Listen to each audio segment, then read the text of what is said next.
Այսօր Հայաստանի դատական համակարգը հնարավորություն ունի ապացուցելու, որ կարող է գործել անկախ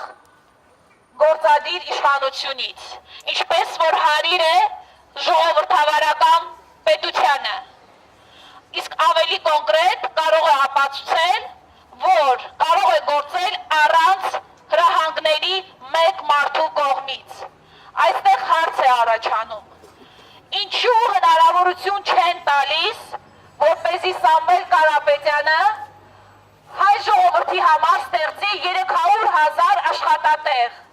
Ինչու հնարավորություն չեն տալիս, որպեսզի Սամվել Կարապետյանը հնարավորություն տա երիտասարդներին ձեռք բերել մատչելի բնակարաններ։ Պարզ է, որովհետև այս իշխանությունները չեն սպասարկում Հայաստանի շահերը։ Այն ամենը, ինչը որ միտված է Հայաստանի զարգացմանը, Հայաստանի բարգավաճմանը, հակասում է այսօրվա իշխանության նպատակներին։ Եվ ամենակարևորը, այս փոքրիկ խմբակի ղեկավարը իր վախերից ելնելով շարունակում է փակ պահել այն բոլոր խիզախ ազատության խոսքից օգտվել ցանկացող մարդկանց փակի տակ պահել։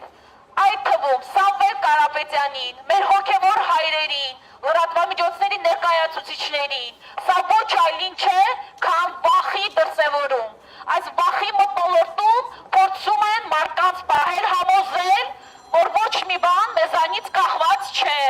Փորձում են համոզել, որ մենք ոչինչ փոխել չենք կարող, իսկ մենք ասում ենք, այս ամենին մնացել են ընդամենը հաշված օրեր։